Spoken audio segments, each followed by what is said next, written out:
Shalom à tous, re-shalom plutôt, j'avais dit que je ferais la deuxième partie de l'église Ecclésia, donc je l'enregistre maintenant, je la mettrai peut-être en ligne tout à l'heure ou demain, oui. Donc pourquoi toute l'Ecclésia, que je vais appeler ici Église, n'est pas l'Ecclésia, la véritable Ecclésia, corps de Christ, et tout Israël n'est pas Israël. C'est une vérité fondamentale qui distingue le visible et la réalité et le véritable. Nous allons prendre les versets bibliques qui l'affirment clairement. Ce sont deux réalités spirituelles différentes. Donc toute l'Ecclésia, assemblée de saints, hein, je vous avais parlé dans la première partie que l'Ecclésia était déjà l'assemblée des peuples saints, donc Israël, donc l'Ecclésia véritable, donc est une assemblée de personnes saintes et qui sont rassemblées spirituellement. Donc tout Israël selon la chair n'est pas Israël selon l'esprit. Israël, vous savez bien que ça veut dire l'homme nouveau, né de nouveau.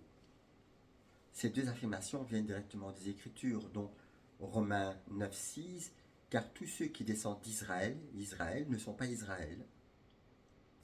Et Matthieu 7,21, pardon, tous ceux qui me disent Seigneur, Seigneur n'entreront pas dans le royaume des cieux. Et Romains 2, 28, 29, le vrai juif, Yehudi, est celui du dedans. La circoncision est celle du cœur par le roi Kodesh. Donc, Israël entre identité charnelle et identité spirituelle. Israël selon la chair, nous allons voir l'Israël physique. Vous savez que Israël c'est un peuple choisi, appelé par Dieu, donc descendant d'Abraham, qui a fait un chemin vers lui, et Dieu l'a conduit justement dans cette réalité spirituelle qui n'est pas visible à l'extérieur. En fait, ce que nous voyons à l'extérieur n'est que la conséquence de ce qui se vit à l'intérieur. Donc, tous ceux qui sont descendus d'Abraham, Isaac et Jacob, c'est une descendance biologique, une nation. Mais Shaul affirme que cette dimension ne suffit pas pour être le véritable Israël aux yeux de Yahweh. Israël selon l'esprit, donc l'Israël spirituel, c'est l'Israël intérieur, constitué de ceux qui ont la foi d'Abraham, donc qui ont tout quitté, qui se sont quittés pour se laisser conduire là où Yahweh a voulu que Abraham aille. Donc, ils sont nés d'en haut, vivent selon le roi Kodesh, le Saint-Esprit, et ont la circoncision du cœur. Shaul, donc Paul explique, le juif, Yehudi, est celui du dedans.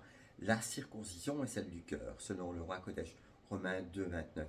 Autrement dit, l'appartenance physique ne sauve pas.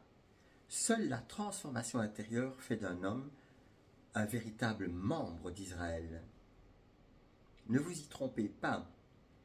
Ce n'est pas parce que vous fréquentez un système religieux, que vous avez été baptisé, que vous parlez en langue, etc., que vous êtes enfant de Dieu. Seuls ceux qui reçoivent Yeshua comme Seigneur sont, nous venons de le lire, ce ne sont pas ceux qui disent Seigneur, Seigneur, mais ceux qui font la volonté de mon Père. L'Ecclésia visible, l'assemblée humaine, que l'on appelle aujourd'hui à tort Église, Église des bâtiments, Église des dénominations, des institutions, des communautés mixtes. Mais Yeshua donc n'a jamais parlé de cela. Il a parlé de ceux qui sont appelés hors du monde. C'est le sens du mot ecclésia, appelé hors de. Dans l'ecclésia visible, il y a des croyants sincères, des religieux, des hypocrites, des incroyants, des loups parmi les brebis. Jean 10, 12. Yeshua prévient, il y a des faux frères de l'ivraie parmi le bon grain. Matthieu 13, 24 à 30.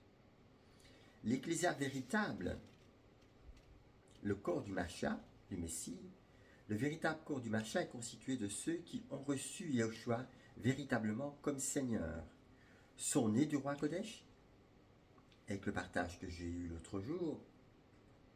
Si vous voulez connaître la volonté de Dieu, lisez la Bible. Mais si vous voulez faire la volonté de Dieu, faites ce que dit la Bible. Donc chaque fois que vous êtes en désaccord par rapport à la parole, ou que vous interprétez la parole à votre convenance, et je pourrais vous citer des tas d'exemples, eh bien vous désobéissez simplement à Dieu et vous n'êtes pas dirigé par le roi Kodesh. Mais ceux qui sont la véritable Ecclésia marchent dans l'obéissance, portent du fruit et demeurent unis au Mashiach. Yeshua dit, vous les reconnaîtrez à leurs fruits. Matthieu 7,16. Ainsi, ceux qui vont dans une église ne sont pas l'Ecclésia. Ceux qui me disent croyants ne sont pas disciples. On peut croire sans être disciple. Puisque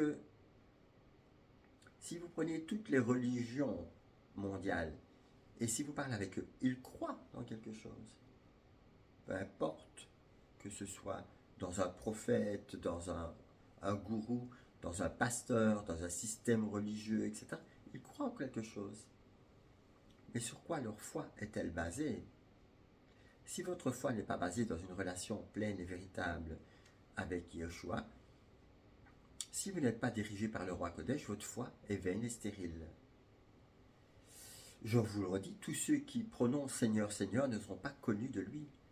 Retirez-vous de moi, je ne vous ai jamais connu. Le principe divin, Yahweh opère toujours une séparation.